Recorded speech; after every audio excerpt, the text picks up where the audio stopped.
Hello students, नमस्कार। Chemistry की online class में आप सब बच्चों का हार्दिक स्वागत है। मैं उम्मीद करता हूं आप घर पे सेफ होंगे और सुरक्षित होंगे। भाई देखो भाई, हम जो बात कर रहे थे वो बात कर रहे थे चैप्टर फर्स्ट। उस चैप्टर का नाम था some basic concept of chemistry. और मैंने आपसे कहा है कि ये वाला जो चैप्टर है आपका बिल्कुल स्ट्रॉन्ग कर दिया जाएगा, ताकि आपका जो केमिस्ट्री का पिलर है वो स्ट्रॉन्ग हो जाए और इस पर जो केमिस्ट्री की इमारत बनने वाली है वो भी अपने आप क्या हो जाएगी भाई, स्ट्रॉन्ग हो जाएगी। ये मेरा मोटिव है। और मैंने आपसे कहा भी था कि अपन जो काम करेंगे वो 2 वे होना चाहिए। भाई मैं अपनी तरफ से पूरी मेहनत कर रहा हूँ, आप भी अपनी तरफ से पूरी मेहनत कीजिए, ताकि आपको 11th में और 12th में केमिस्ट्री सब्जेक्ट से कभी डर ना लगे। क्लियर है? चलो भाई, बिना बात किए हम अपनी बातों को स्टार्ट करते हैं। हम जो बात कर रहे थे वो बात कर रहे थे भाई मोल कॉन्सेप्ट के बारे में। और मोल के बारे में हमने कहा कि मोल क्या होता है, किसी पदार्थ की वह मात्रा जिसमें Na पार्टिकल्स होते हैं उसे हम मोल बोलते हैं। और हमने कहा था Na किसके बराबर होता है, 6.022 इंटू 10⁻23। ये बात की थी मैंने। फिर मैंने आपसे कहा था कि आपके पास जो पार्टिकल है वो एलिमेंट यानी एटम भी हो सकता है, वो मोलिक्यूल भी हो सकता है और वो आयन भी हो सकता है। तो आप मोल को परमाणु के टर्म में लिख सकते हो, अणु के टर्म में लिख सकते हो और आयन के टर्म में लिख सकते हो। फिर हमने मोल को 3 भागों में बांटा, पार्टिकल के आधार पर, मास के आधार पर और वॉल्यूम के आधार पर। हमने कहा कि 1 मोल में Na पार्टिकल होते हैं। हमने कहा कि 1 मोल अवयवी कणों का जो भार है वो मोलर मास कहलाता है। अगर आपके पास अवयवी कण परमाणु है तो उसे आप बोलोगे ग्राम परमाणु भार। अगर आपके पास अवयवी कण अणु है तो उसे बोलोगे ग्राम अणु भार। अगर आपके पास अवयवी कण आयन है तो उसे बोलोगे आप ग्राम सूत्र भार। फिर मैंने आपको बताया था कि अगर आपसे कोई ये कह रहा है कि आपके पास 1 ग्राम एटम है तो समझ जाना वो कह रहा है कि आपके पास 1 मोल एटम है। लेकिन अगर वो कह रहा है कि आपके पास 1 ग्राम ऑफ एटम है तो आप समझ जाना वो मोल की बात नहीं कर रहा, वो बात कर रहा है क्वांटिटी, यानी वो बात कर रहा है मात्रा की। भाई बात क्लियर है? इसी प्रकार आप मोलिक्यूल में लगा सकते हो, इसी प्रकार आप किस में लगा सकते हो भाई, आयन के ऊपर। फिर मैंने बात की थी आपके साथ वॉल्यूम की, कि आप मोल को वॉल्यूम के रूप में यानी आप मोल को आयतन के रूप में भी लिख सकते हो। मैंने बताया था 1 मोल गैस का आयतन कितना होता है भाई, 22.4 लीटर। और वो हमने समीकरण से निकाला था, उस समीकरण को बोलते हैं हम आदर्श गैस समीकरण यानी आइडियल इक्वेशन। अब आपके दिमाग में क्वेश्चन आ रहा होगा कि सर वो इक्वेशन आप कहां से लेके आए। तो मैंने आपसे कहा था कि हम एक चैप्टर पढ़ेंगे, चैप्टर नंबर 5। उस चैप्टर का नाम है भाई स्टेट ऑफ मैटर यानी पदार्थ की अवस्थाएं। और उस अवस्थाएं में जो अपना वो चैप्टर है पदार्थ की अवस्थाएं वाला, उस चैप्टर में हमको वो इक्वेशन डिराइव करनी है कि वो इक्वेशन आई कहां से। तो वो बात तो हम वहां कर लेंगे, और बाकी 9th और 10th में वो इक्वेशन पढ़ाई भी जाती है भाई। ठीक है, ये बात मैंने आपके साथ कर ली थी। फिर मैंने आपको समझाया था एटॉमिक मास के बारे में और ग्राम एटॉमिक मास के बारे में। मैंने कहा था अगर 1 परमाणु का भार है तो कहलाएगा एटॉमिक मास, लेकिन 1 मोल परमाणु का भार है तो कहलाएगा ग्राम एटॉमिक मास। क्योंकि हम जानते हैं कि 1 ग्राम बराबर क्या होता है, Na इंटू AMU। AMU का मतलब क्या होता है, एटॉमिक मास यूनिट। क्लियर है? इसी प्रकार हमने दिखाया था आपको मोलिकुलर मास और gram molecular mass. Molecular mass क्या था, 1 अणु का भार कहलाता है मोलिकुलर मास, और 1 मोल अणु का भार कहलाता है ग्राम मोलिकुलर मास। ये बात पिछले वाले लेक्चर में मैंने आपसे की थी। फिर मैं बनाना था आपके साथ मोल साइकिल। क्या बनाई थी मैंने आपके साथ, मोल साइकिल। और मैंने आपसे कहा है अगर आपको ये मोल साइकिल का पता है तो आप मोल के क्वेश्चन इजी वाइज कर सकते हो, आप आसानी से मोल के क्वेश्चन का आंसर दे सकते हो। और इसकी मैं एक आपको एक्सरसाइज दूंगा, उस एक्सरसाइज के क्वेश्चन आपको करके मुझे व्हाट्सएप पर सेंड करने हैं भाई। मोल साइकिल में क्या कहा था, अगर आपके पास पदार्थ के मोल हैं उसको दिखाते हैं स्मॉल एन से। यहां पर ले लिया था मैंने पार्टिकल, पिछली वाली क्लास में बनाया था पूरा चक्र, अब मैं पूरा नहीं बनाऊंगा, डायरेक्ट बताऊंगा आपको। यहां पर लिया था हमने वॉल्यूम, और यहां पर क्या ली थी हमने, उसकी मात्रा W। यहां लिया था वॉल्यूम, यहां लिए थे अवयवी कण, उसको दिखाते कैपिटल एन से, मोल को दिखाते हैं स्मॉल एन से, पदार्थ की मात्रा दिखाते हैं स्मॉल W से, और वॉल्यूम दिखाते हैं कैपिटल V से। मैंने कहा था अगर आपको मोल दिए जाएं और आपसे अवयवी कण पूछे जाएं तो आप Na से क्या कर दोगे, उसे मल्टीप्लाई। ये तो कहा था। मैंने कहा था अगर आपको अवयवी कण दिए जाएं और मोल पूछे जाएं तो आप Na का क्या दे दोगे, उसमें भाग दे दोगे। क्या दे दोगे, भाग। ये कहा था मैंने कि अगर आपको मोल दिए जाएं और आपसे अवयवी कण पूछे जाएं तो आप उसको Na से क्या कर दोगे भाई, मल्टीप्लाई। और अगर आपको अवयवी कण दिए जाएं और मोल पूछे जाएं तो उसमें आप क्या कर दोगे, Na का भाग। और आप जानते हो Na क्या है, अवोगाड्रो संख्या, जिसका मान कितना होता है 6.022 इंटू 10⁻23। पता है आपको इस चीज का? इसी प्रकार मान लो आपको पदार्थ का आयतन दे दिया जाए और आपसे मोल पूछे जाए, आपको आयतन दे दिया जाए और आपसे क्या पूछे जाए, मोल, तो कुछ नहीं करना, आपको 22.4 का क्या दे देना है, उसमें भाग। अगर आपको आयतन दे के मोल पूछ रहा है, अगर आपको मोल दे के आयतन पूछ रहा है तो कुछ नहीं करना, आपको 22.4 का क्या करना है, उसमें गुणा। ये तो करोगे आप, क्योंकि हम जानते हैं 1 मोल का एनटीपी पर आयतन कितना होता है, 22.4 लीटर। अगर आपको मोल दिया जा रहा है और आपसे आयतन पूछा जा रहा है तो इसका मल्टीप्लाई कर देना। अगर आपको वॉल्यूम दिया जा रहा है और मोल पूछे जा रहे हैं तो इसका क्या दे देना, आप भाग दे दोगे। कर दोगे काम? अभी जरा दो, यहां पे क्या है, मान लो आपको वेट दे दिया जाए और आपसे मोल पूछा जाए तो आप कर दोगे मोलर मास। जानते हो मोलर मास क्या है? जो हम मोलिक्यूल का निकालते हैं उसे क्या बोलते हैं, मोलर मास। इसका क्या कर दोगे आप, यहां पर भाग दे दोगे। इसका क्या दे दोगे आप, भाग। क्योंकि अगर वेट में अगर आप मोलर मास का भाग दोगे तो आपके पास क्या आ जाएगा, मोल। लेकिन अगर आपको मोल दिए हुए हैं और आपसे वेट पूछ रहा है तो आप क्या कर दोगे, मोलर मास का क्या कर दोगे, यहाँ मल्टीप्लाई। ये बताया था मैंने आपको। फिर मैंने आपको फॉर्मूला दिखाया था कि स्मॉल एन बराबर क्या है, अगर हमको ओनली फॉर ओनली मोल निकालने हैं, किससे निकालने, अवयवीकरण से, तो अवयवीकरण में किसका भाग देंगे हम भाग दे देंगे Na का। मान लो अगर आपको आयतन निकालना है तो आप क्या करोगे, आयतन में किसका भाग दे दोगे, 22.4 लीटर का। अगर मान लो आपको वेट दिया है और मोल निकालना है तो क्या करोगे, वेट में किसका भाग दे दोगे आप, मोलर मास का। ये फॉर्मूला मैंने आपको डिराइव करवाया था पिछले वाले लेक्चर में, ध्यान से देख लीजिए। ये फॉर्मूला मैंने पिछले वाले लेक्चर में आपको डिराइव करवाया था। क्लियर है यहाँ तक ये बात? अब एक बात और है भाई, उस बात के बाद मैं आपको छोटा सा एग्जांपल करवाऊंगा इसका, और इसकी मैं आपको दूंगा एक्सरसाइज। वो बताया मैंने आपको, वो आपको सोल्व करनी है। अगर कोई प्रॉब्लम आती है तो आप मुझसे पूछ सकते हो भाई, लेकिन सोल्व जरूर करना। उससे क्या है, आपकी जो कॉन्सेप्ट है उस पर आपकी जो पकड़ है कॉन्सेप्ट के ऊपर, वो क्या हो जाएगी भाई, अच्छी। आपको पता भी लग जाएगा कि मुझे कॉन्सेप्ट कितना आता है। क्लियर है? अगर नहीं होता है तो कोई समस्या का विषय नहीं है, आप मुझसे पूछना जरूर, लेकिन कि सर मेरी प्रॉब्लम यहाँ है तो अब मैं क्या करूं। ये नहीं कि ये क्वेश्चन तो इस प्रकार की लैंग्वेज का है, मुझसे होगा ही नहीं, ऐसा नहीं होना चाहिए भाई। क्लियर है बात? अब सुनो ध्यान से, एक बात और बताना भूल गया मैं आपको, बताता हूं मैं अभी। हमने कहा अगर आपको मोल दे दिए जाए और आपसे अवयवीकरण पूछे जाए, तो अगर आप अवयवीकरण पूछोगे तो अवयवीकरण तो ये होता है, तो अगर n निकालना है तो क्या करोगे आप, small n into Na। Small n क्या है यहाँ पे, मोल, और Na क्या है, 6.022 इंटू 10⁻23। और ये n क्या है भाई, तो ये n है अपने पास अवयवीकरण, कुल अवयवीकरण है।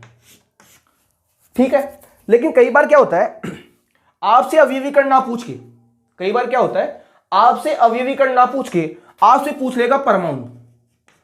आपसे क्या पूछ लेगा, परमाणु, कि बताओ परमाणु कितने हैं। कि आपको एक O2 मॉलिक्यूल दे दिया गया, इसके मोल जितने भी हैं दे दिए जाएंगे, और आपसे पूछ लेगा कि बताओ इसके परमाणु कितने हैं, मतलब इसके परमाणु का भार या परमाणु के मोल कितने होंगे। तो आपको कुछ नहीं करना, जब भी आपसे एटम पूछे जाए, जब भी आपको मोल देके, सुना ध्यान से, जब भी आपको मोल देके, क्या देगा आपको, मोल देगा। क्या देगा आपको, मोल देगा। बात सुनो ध्यान से भाई, आप जानते हो कि अगर आपके पास ये मोल है तो आप, अगर आपके पास अवयवीकरण है, उस अवयवीकरण में जब आप आओगा तो संख्या का भाग देते हो तो आपके पास मोल आ जाते हैं। अगर मुझे यहां से अवयवीकरण निकालने हैं तो बताओ ये आपस में मल्टीप्लाई होगा कि नहीं होगा। जानते हो ना इतनी गणित तो आप, कि अगर मुझे यहां से n की वैल्यू निकालनी है तो ये n और ये n आपस में क्या हो जाएंगे, मल्टीप्लाई। अब आपके पास आ गए कुल अवयवीकरण, क्या आ गए, कुल अवयवीकरण, उसमें जितने भी परमाणु थे सब आ गए। अब आपसे ओनली पूछे परमाणु, कि बताओ आप ऑक्सीजन के परमाणु कैसे ज्ञात करोगे। तो कुछ नहीं करना, ध्यान रखना, जितने भी मोल आपको दिए गए हैं उसको मल्टीप्लाई कर देना उसकी एटोमिसिटी से। किससे मल्टीप्लाई कर दोगे, एटोमिसिटी। जानते हो ना एटोमिसिटी क्या है, परमाणुकता। क्या होती है भाई, परमाणुकता। जैसे ही आपने मोल को अगर उसकी परमाणुकता से मल्टीप्लाई कर दिया तो आपके पास क्या आ जाएंगे, टोटल्स, एटम आ जाएंगे। क्या आ जाएंगे भाई, एटम। भाई मॉलिक्यूल तो आप सीधे निकाल सकते हो ना, यहां से आपको पूरे अवयवीकरण मिल जाएंगे, लेकिन आपको उसमें से केवल परमाणु चाहिए। अब वो कोई सा भी परमाणु हो सकता है, कार्बन, हाइड्रोजन, जो आपसे पूछे वो।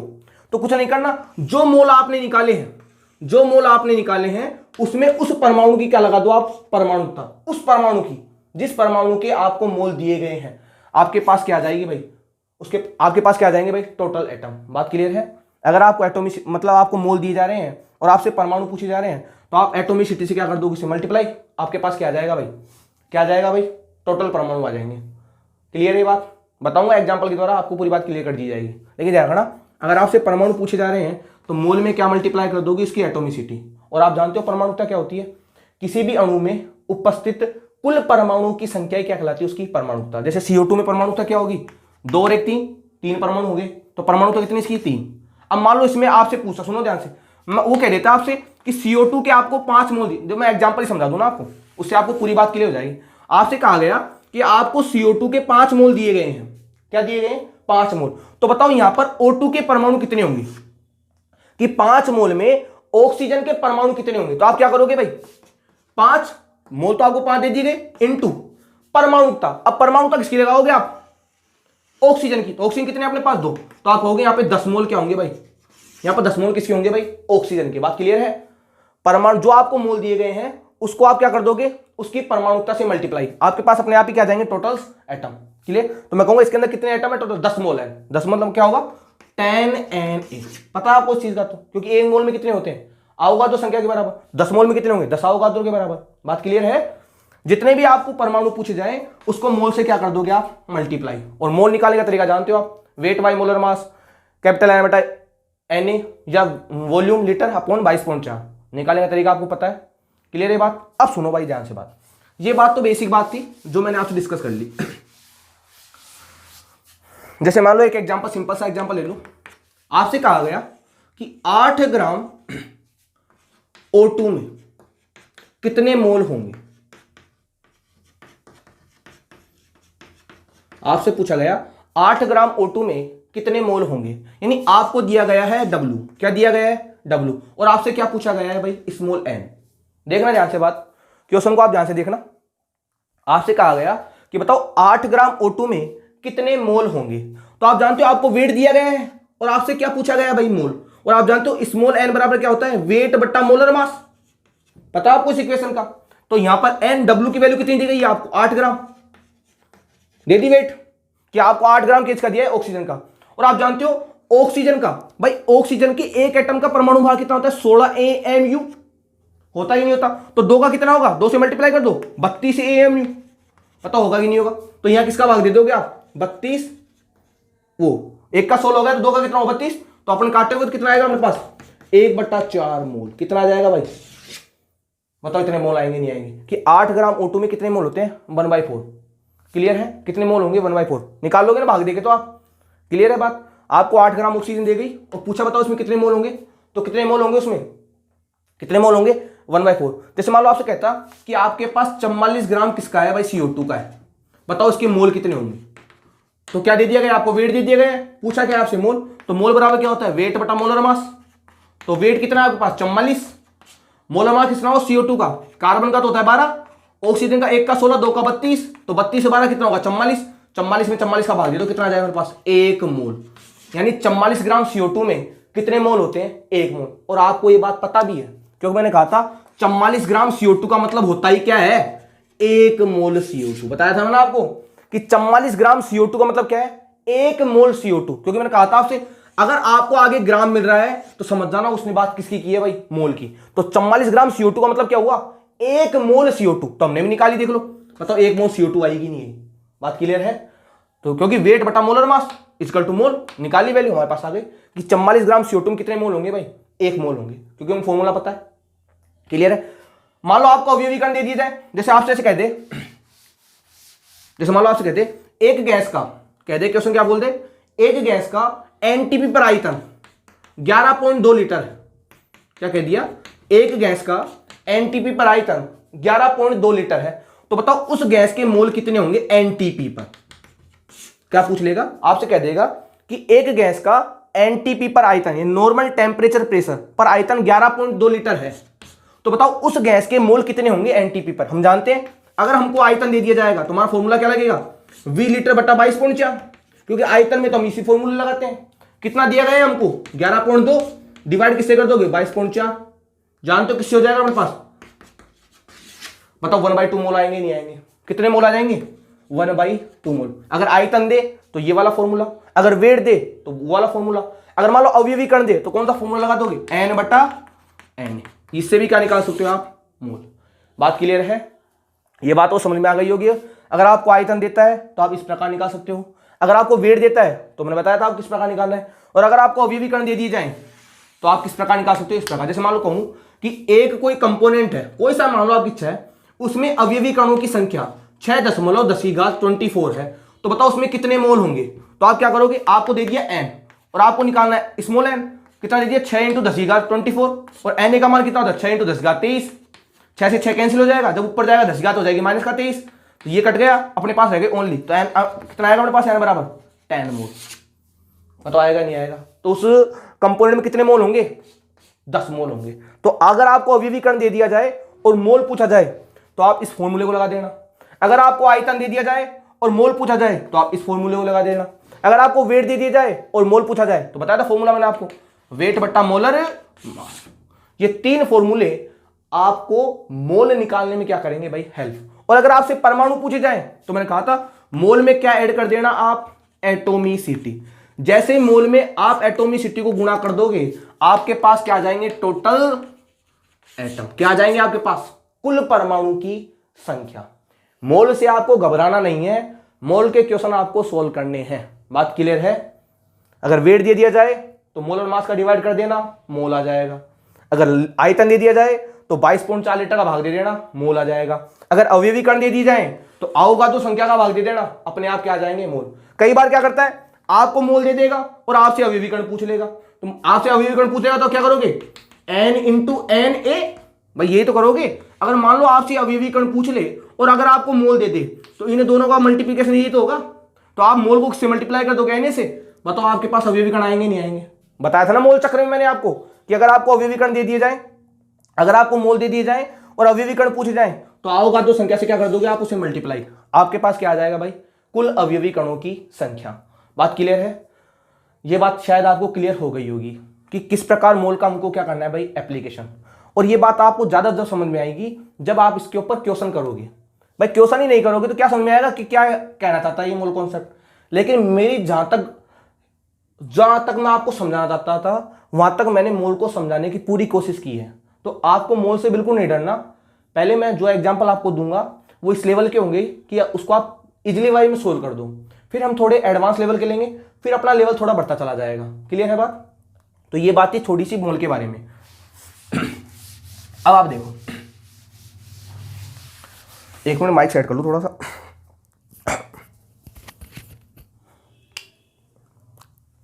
हाँ जी, तो ये बात तो थी भाई अपने मोल के बारे में। अब हम जो बात करने वाले हैं वो बात करेंगे भाई मिनिमम मोलिकुलर वेट। मिनिमम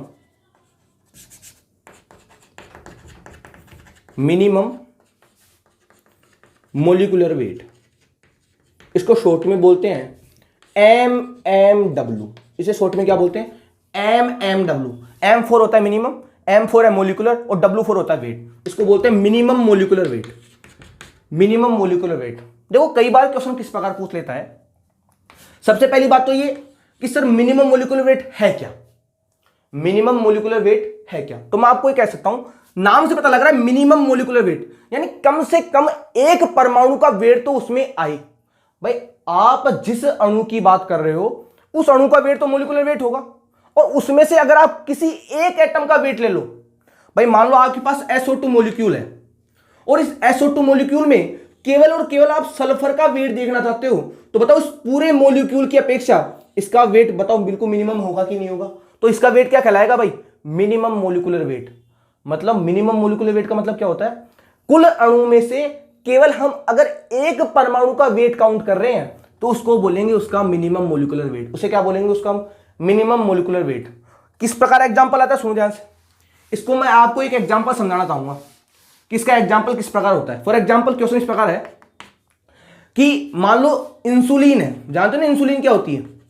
जो डायबिटीज के जो रोगी होते हैं उन्हें इंसुलिन के क्या दिए जाते हैं, इंजेक्शन। उससे आपको मतलब नहीं है, मैं तो बात केमिस्ट्री करूंगा। इंसुलिन जो है उसके पास 3.2% सल्फर प्रेजेंट है।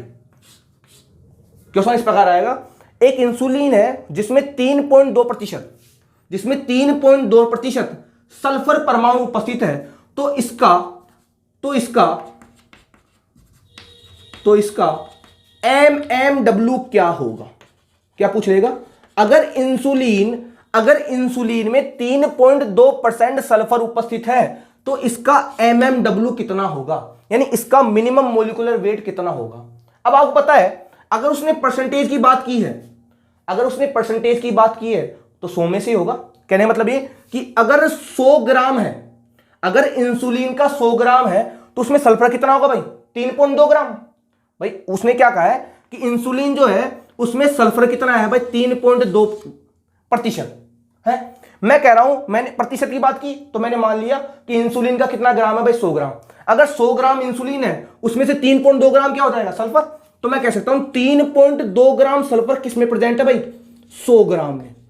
सही है, तो बताओ 1 ग्राम किस में प्रेजेंट होगा? 100 बटा 3.2, यही तो होगा भाई। आपको पता है उसने कहा है कि इंसुलिन में 3.2% सल्फर है।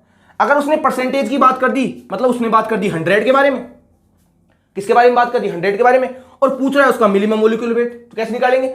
हमको पता है 100 ग्राम इंसुलिन में सल्फर कितना होगा? उसका 3.2%, मतलब 3.2 ग्राम होगा कि नहीं होगा भाई? 100 का 3.2% कितना होता है? 3.2 ग्राम।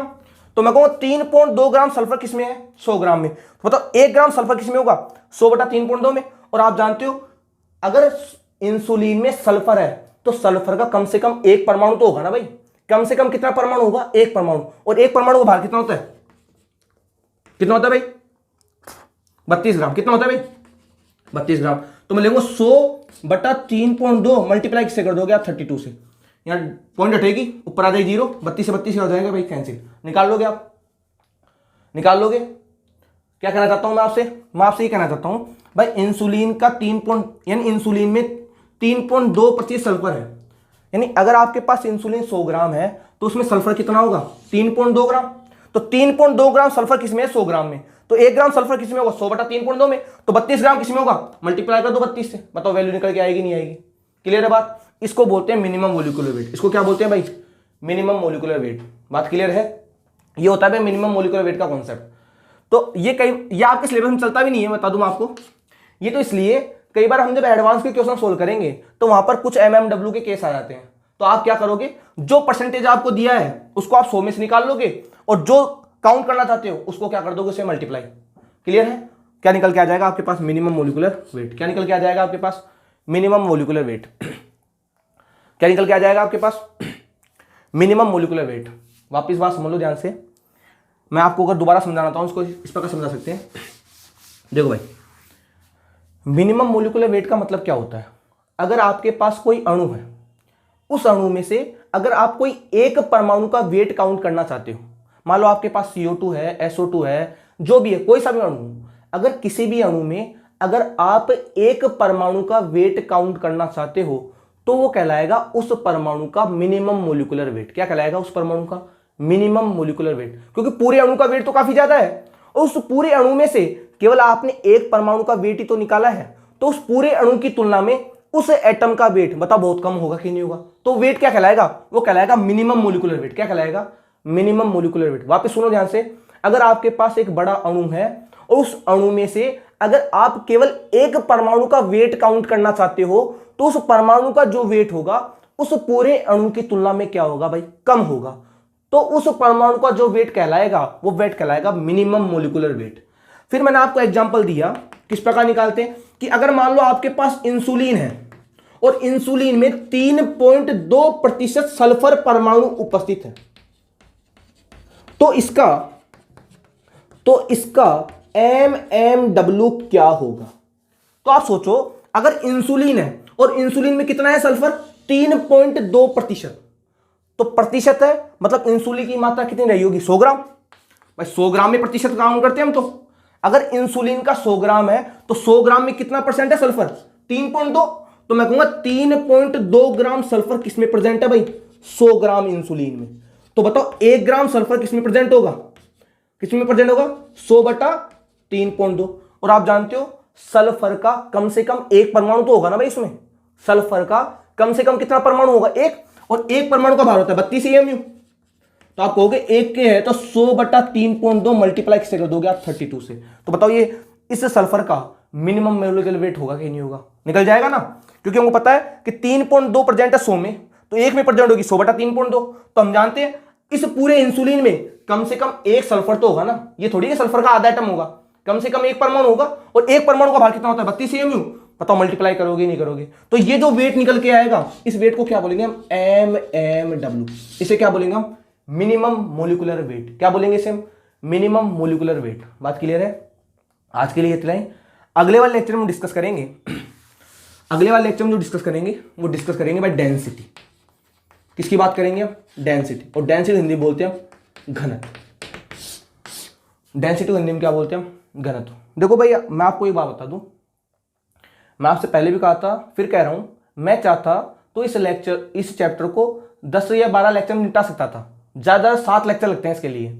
लेकिन मैंने ऐसा नहीं किया, क्योंकि मुझे आपकी जो टर्मिनोलॉजी है मोल कॉन्सेप्ट की, उसको क्या करना है भाई, मजबूत करना है। क्योंकि हमको इस चैप्टर की रिक्वायरमेंट एक तो स्टेट ऑफ मैटर यानी पदार्थ की अवस्थाओं में पड़ेगी, ऊष्मा गतिकी में पड़ेगी और आयनिक साम्य में पड़ेगी। तो उन चैप्टरों के लिए हमको मोल कॉन्सेप्ट के बारे में पूरी जानकारी होनी चाहिए। इसलिए जो भी टॉपिक आपको पढ़ाए जा रहे हैं उसको आप तरीके से रिवाइज करो, और उसके लिए जो एक्सरसाइज आपको दी जा रही है उसका आप सॉल्यूशन जरूर करो। उससे क्या होगा, एक तो आपका कॉन्सेप्ट रिवाइज हो जाएगा कि आपने कितना पढ़ा है, और एक आपको प्रैक्टिस करना आ जाएगा कि हम जब न्यूमेरिकल आएंगे तो उसे किस प्रकार सोल्व कर सकते हैं। बात क्लियर है? तो वो आपका काम होगा। इसलिए मैं कह रहा हूं अपना जो प्रोसेस है वो 2 वे होना चाहिए। मैं अपनी तरफ से जितनी मेहनत कर रहा हूं उतनी मेहनत आपको भी करनी है भाई। बात क्लियर है? आज के लिए इतना ही, अब बात करेंगे नेक्स्ट लेक्चर में।